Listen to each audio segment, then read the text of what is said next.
جب زمین پر لوگ بتوں کی پوجا کرنے لگے، شرک عام ہو گیا اور انسان اپنے خالق کو بھول گیا۔ اسی وقت اللہ تعالیٰ نے اپنے خاص بندے حضرت نوح علیہ السلام کو اپنی قوم کی طرف نبی بنا کر بھیجا۔ نوح علیہ السلام نے اپنی قوم سے فرمایا، اے میری قوم، اللہ کی عبادت کرو، اس کے سوا کوئی معبود نہیں، میں تمہارے لیے عذاب عظیم سے ڈرتا ہوں۔ لیکن ان کی قوم نے انکار کیا، ان کا مذاق اڑایا اور کہا، تم تو ہم جیسے ایک انسان ہو، ہم تمہاری بات کیوں مانیں؟ نوح علیہ السلام نے نہ دن کا سکون لیا نہ رات کا آرام۔ انہوں نے اپنی قوم کو دن رات علانیہ اور پوشیدہ دونوں طرح سے دعوت دی، کبھی نرم لہجے میں سمجھایا، کبھی عذاب سے ڈرایا، مگر قوم کے کانوں پر پردے پڑ چکے تھے۔ نوح علیہ السلام نے اللہ کے حکم پر کشتی بنانی شروع کی۔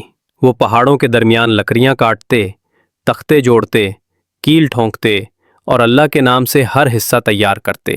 قوم کے سردار روز وہاں سے گزرتے، طنز کرتے اور ہنستے ہوئے کہتے، نوح، تم نے کبھی دریا دیکھا بھی ہے؟ یہاں تو پانی کا نام و نشان نہیں اور تم کشتی بنا رہے ہو۔ نوح علیہ السلام نے مسکرا کر کہا، آج تم ہنس رہے ہو، لیکن کل تم پر ہم ہنسیں گے جب اللہ کا وعدہ سچا ہوگا۔ بالآخر وہ دن آ گیا جب اللہ کا حکم نازل ہوا۔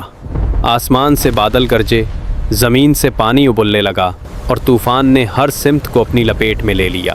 نوح علیہ السلام نے اللہ کے حکم سے ہر جانور کی ایک ایک جوڑی اپنے اہل ایمان ساتھیوں کے ساتھ کشتی میں سوار کی۔ ان کے بیٹے نے ضد کی کہ وہ پہاڑ پر چڑھ جائے گا۔ نوح علیہ السلام نے پکارا، اے میرے بیٹے، ہمارے ساتھ سوار ہو جا، کافروں کے ساتھ نہ رہ۔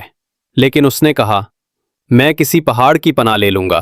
نوح نے فرمایا، آج کوئی چیز اللہ کے حکم سے بچانے والی نہیں سوائے اس کے جس پر وہ رحم کرے۔ اور پھر ایک بڑی لہر دونوں کے درمیان حائل ہو گئی اور وہ ڈوبنے والوں میں شامل ہو گیا۔ طوفان شدت سے آیا، زمین پانی میں ڈوب گئی، آسمان سے بارش برستی رہی، سمندر آسمان سے جا ملے، لیکن اللہ کی رحمت میں وہ کشتی ایمان والوں کو بچا لے گئی۔ دن گزرتے گئے اور پھر اللہ تعالیٰ نے فرمایا، اے زمین اپنا پانی نگل لے اور اے آسمان تھم جا۔ پانی خشک ہونے لگا، پہاڑ نمایاں ہوئے اور کشتی جا کر جودی پہاڑ پر ٹھہر گئی۔ کچھ دن بعد حضرت نوح علیہ السلام نے ایک کبوتر بھیجا تاکہ زمین کی حالت دیکھے۔ وہ واپس آیا، چونچ میں سبز پتی لیے۔ یہ امید کی نشانی تھی کہ زمین پھر سے آباد ہونے لگی ہے۔ نوح علیہ السلام نے سجدہ شکر ادا کیا اور فرمایا، تمام تعریفیں اس اللہ کے لیے ہیں جس نے ہمیں ظالم قوم سے نجات دی۔